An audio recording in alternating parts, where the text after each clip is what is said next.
Completed transfers, managerial news and transfer rumours. We've got it all to go through in today's video. Let's jump into it.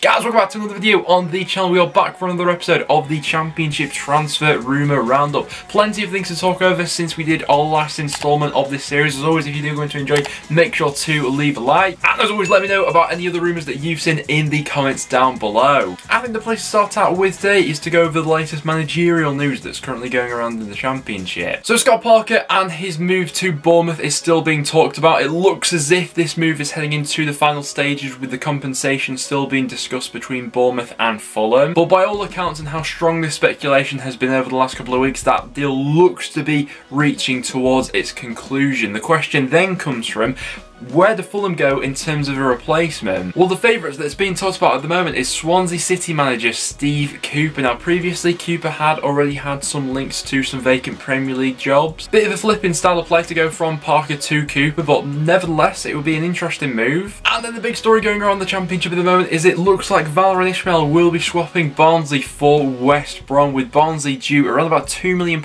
in compensation for the manager moving on. Now, West Brom have been linked to a whole catalogue of managers throughout this summer already. You know, they bounced around from Chris Wilder at one point to David Wagner to Alex Neil. But Valérien Ismaël looks to be the man that West Brom are going for now, and bearing any sort of last minute hiccups in this deal, by all accounts of the reports that are coming out at the moment, it looks like this one is going to go through. It would leave Barnsley in a bit of a predicament, but if I was a West Brom fan, I'd be very excited about that deal. But without any further ado, let's head into talking about some completed deals which have gone through in the past few days. Starting out with Blackpool, who have been very busy as of late. They completed the signing of Everton winger Josh Bowler. I quite like the recruitment strategy that Blackpool are going for. They're looking for these sort of young players who have got a bit of a point to prove in the Championship. Bowler's a player who it's not quite been happening for recently in his career. We've seen him in the Championship a couple times. Obviously he was at QPR before making that move over to Everton, and then he had that loan spell out to Hull City. He joins on a one-year deal with the option for another one. And Leeds United defender Oliver Casey has also signed for Blackpool, so Blackpool certainly showing their intent in this transfer window. But once again, another young player with a point to prove in the Championship here. I like this model of recruitment. It's something that I'm annoyed Preston have sort of gone away from in the past few seasons, because I think that in the past it served us very well. Michael Preston have also been busy in the transfer window. Sepp van den Berg has joined on another season-long loan after doing well for us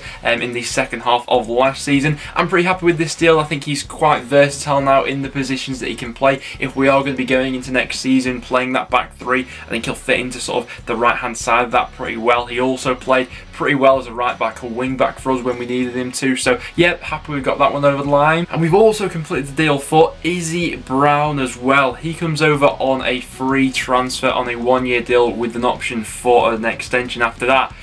I'm a little bit mixed on this one, to be totally honest with you. Izzy Brown is someone who has had several loan spells out to the Championship, and in that time has had flashes of quality. I think that is undeniable that it has been there at times, but it's been inconsistent quality, and you know, whether that is down to him as a player or it's down to sort of his injury record, which hasn't been particularly great over the years. I think the way that Preston see this one is a relative sort of free hit for us. You know, he's coming in on a free transfer. I can't imagine the wages are going to be astronomical or anything like that. On a one-year deal, if he does well for us, we'll extend it after that. But he is coming into what is already a pretty crowded position for North End. You know, you think we've still got the likes of Alan Brown, Daniel Johnson, Brad Potts and Josh Harrop to play in that number 10 role. That's now 5 people we've got potentially all vying for that one position. So yeah, I am a little bit mixed on this one. Cardiff City have completed a deal for Arsenal centre-half Mark McGuinness. He spent last season out on loan at Ipswich Town, and the 20-year-old has now signed for Cardiff. He signed on a 3-year deal, and it's only 20 years old. It's another example of a club looking to the future for their recruitment. Randall Williams has signed for Hull City on a free transfer. Quite like this bit of business from Hull as well. Randall Williams has been a player who's been linked to a few Championship Championship clubs, my club Preston, involved in that over the last few years, but Hull have pulled the trigger on this one and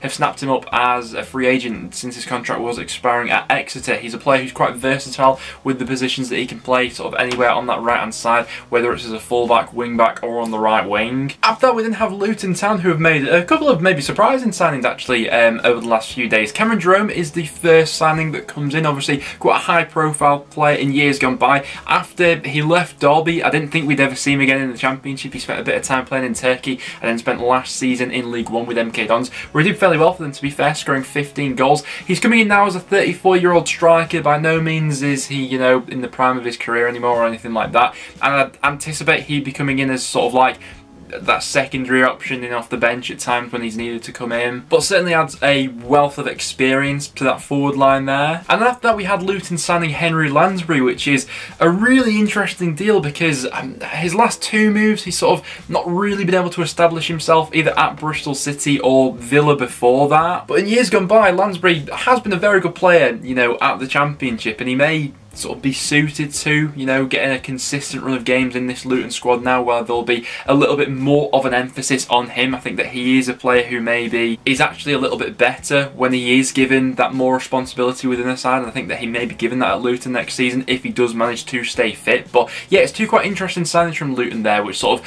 go against the grain of the sort of way they've recruited in recent years, but nevertheless are two sort of experienced pros who give this younger group a bit more experience in there. Bristol City have completed a deal for midfielder Matty James. At one point it looked like he'd be signing on a permanent basis for Coventry, but Bristol City have beaten them to this deal. Obviously Nigel Pearson will have used his connections for this one, with the player and manager previously working together at Leicester. But I've always quite liked Matty James ever since North End had him as a youngster on loan way back in the day. I think he's a really good midfielder, especially at Championship level, so if this is an indication of where Bristol City are going with their recruitment, I don't mind this as a starting point. Angus Gunn has signed for Norwich City, so the return there to Carrow Road. Obviously we saw Gunn out on loan at Stoke last season. Originally I think there was a deal put in place for him to return to Stoke, but obviously that's no longer the case as he's now signed for Norwich. Gunn's an interesting one because he was brilliant in that season with Norwich in the Championship. He then obviously got that move to Southampton where, you know, the expectations were probably quite big actually. I think they spent about 13.5 million on him, didn't they? I think he started out alright, but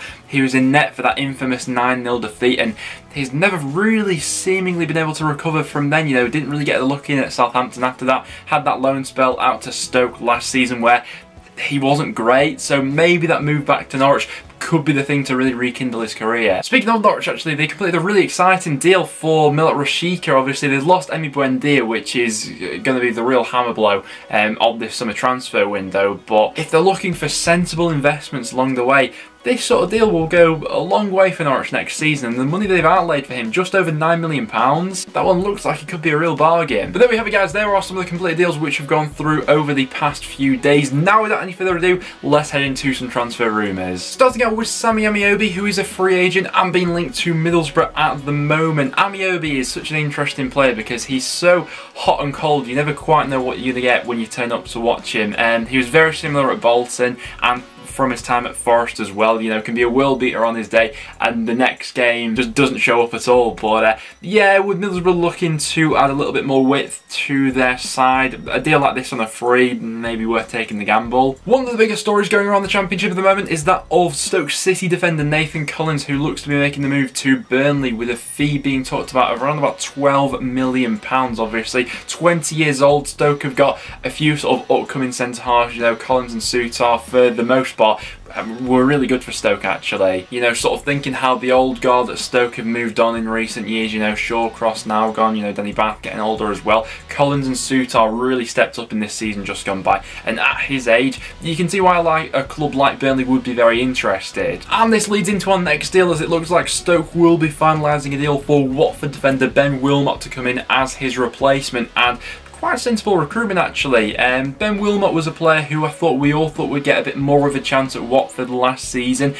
but that chance never really came around for him, did it? You know, he did well in the Championship in seasons gone by from that loan spell out to Swansea, but for Watford last season, for whatever reason, just didn't really get enough minutes to show what he could do. The fee being talked about for this deal is around about £3 million, so Stoke here seem to be doing some fairly good business actually with the money they're going to be getting for Collins, and then to put that back into the squad here with Wilmot. He's a little bit versatile as well, can also play in midfield as well as in defence, so yeah, I quite like that deal. Several clubs, and Premier League clubs at that, are showing an interest in Nottingham Forest youngster Brennan Johnson at the moment. He's coming off the back of a terrific individual season with Luton, where he notched up 13 goals and 5 assists. With the likes of Leeds, Brentford, Leicester and Barnsley all being spoken about in contention for the youngster. Now for Forest, I think they'll want to do absolutely everything they can to keep hold of him. I think he's a really exciting prospect, you know, to maybe try and get him and Alex Mighten into the team together. It could potentially be one of the cures to Nottingham Forest sort of goal droughts that they had at times last season. You know, Brennan Johnson really could prove to be that spark for them next season. So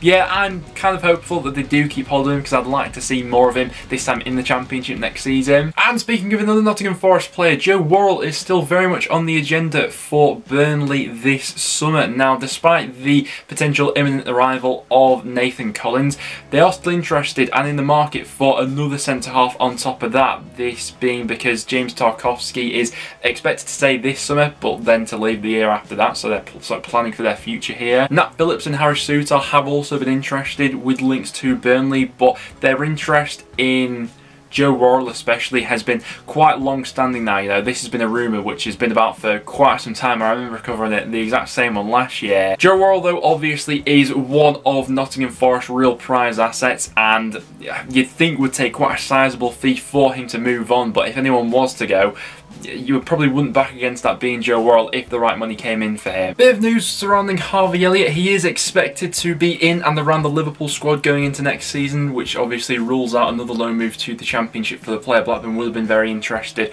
obviously, in bringing him back for another year had that been a possibility. I'm sure that the majority of the top-end Championship clubs going for promotion would have loved a player like Harvey Elliott in on loan, but with him expected to be within that group of Liverpool players next year, it doesn't look like that'll be on the cards. And for the next bit of Blackburn Rovers news, the deal surrounding Adam Armstrong and where his sort of future lies this summer, this could really set off the sort of domino effect of Championship strikers within the league after something actually materialises with this deal. The club which has currently got the strongest links to Adam Armstrong appears to be Southampton as of recording. From Southampton's point of view, they're still sort of waiting to see what the future holds for Danny Ings should he move on. A look into the Championship and to someone like Adam Armstrong would tick a lot of boxes. You know, they've already gone down a similar route when they picked up Che Adams. Blackburn would be looking for a fee of around about £20 million for Adam Armstrong, which would give them a sizable chunk of money to invest back into that position. Obviously, Newcastle do have a sizable selling value for the player, but one player who is being talked about potentially as an Armstrong replacement at Blackburn is Blackpool striker Jerry Yates. So this is sort of like the domino effect that we've been talking about. You know, Blackburn, you wouldn't at least think would be short of money if they were to receive 20 million for Armstrong this summer. And to be fair, I mean, they've not exactly got results on the pitch because of this, you know, in terms of league position finishes and things like that. But in terms of actually going out and showing a bit of ambition in transfer windows and spending money when they need to, Blackburn have done that over the last few years. You know, thinking about the money that they originally spent on Armstrong, on Brereton as well, Sam Gallagher is another example. So if they did want Jerry Yates and they were to put in sort of a real tempting bid to make Blackpool think about it, it would be an interesting one, and that certainly would set up the dominoes for the rest of the Championship strikers then, wouldn't it? And it looks as if there could be a bit of a battle about to happen for Arsenal defender Daniel Ballard after having a really good successful loan season with Blackpool in League One. Blackpool are interested in regaining his services going into this next season, but their Lancashire rivals Blackburn are also interested in the defender. He's set to hold talks with Arsenal this week to discuss his future and his next loan move. Andre Ayew is now a free agent and is currently weighing up his options in terms of where he's going to be going next. Newcastle have been one of the clubs who have been monitoring the situation, and this move would make sense. You know, it's a free deal for Newcastle at the end of the day, and I think he is still good enough to cut it at Premier League level. You know, thinking about the options that they're potentially losing in the forward end of the pitch, you know, with Andy Carroll moving on, Andre Ayew would certainly be a much more valuable option to Newcastle next season than Andy Carroll has been, you know, in this season just just gone by. A move to Turkey could also be on the cards, but if he did want to stay in England, that potential move to Newcastle could be a viable one for him. Joe Pigott is a striker who is in demand at the moment after coming off the back of a really good season with AFC Wimbledon, scoring 20 goals for them in League One. There are several Championship clubs who are currently interested. Bristol City seem to be the most interested at the moment, but Luton Town have also been mentioned, as well as Sunderland in League One. Obviously, Bristol City looking to replenish those forward options, but they've had several players actually move on already with their contracts expiring. You know, Jeju, who's been their top scorer, you know, collectively over the last 3 or so years. Firepower is definitely needed within that Bristol City squad, so a deal like this would make sense. Speaking of Bristol City, Andy King is currently training with them, so obviously the club's currently assessing his situation, whether they want to take him on a permanent basis. A really good player in years gone by, just hasn't played a lot of football over the last few years, so Bristol City probably want to get a bit more of a close look at him. And Bristol City are also interested in Barry Douglas, who is available on a free transfer this summer after being let go by Leeds United. He obviously most recently has been playing his football for Blackburn Rovers, whereas on their loan there last season. Douglas is a bit of a weird one now, because he had that one real like elite season with Wolves when they were promoted. I think he got 14 assists with them that season, 5 goals as well. He then made his move over to Leeds and since hasn't quite been the same player, so if he does go to Bristol City, they'll be hoping to sort of rekindle that form he showed from his time at Wolves. Several Championship clubs are interested in Sheffield Wednesday forward Josh Windass, with Millwall already having an offer turned down by Sheffield Wednesday. I think around 400k in instalments Millwall offered, but that was swiftly turned away by Sheffield Wednesday, who are still reportedly quite keen on keeping hold of the player. The teams that have been linked as well as Millwall are the likes of Stoke City, my team North End, I've seen QPR, Fulham and West Brom all mentioned in the conversation. Windass, he's not a bad player, he's inconsistent, I think would be fair to label it him, but someone who's decent at making those willing runs in behind. But guys, there we have it. That will wrap it up for today's video and today's transfer rumour roundup. As always, get all your thoughts on all the recent speculation down in the comments below. Loads of talking points this week, as there are usually, but I'll be keeping my keen eye out for any other transfer rumours and completed deals which do pop up over the next few days. If you did go on to enjoy though, make sure to leave a like and do stick around and subscribe for a bit of regular Championship content. Apart from that, thanks for tuning in guys, and I'll see you all in the next one.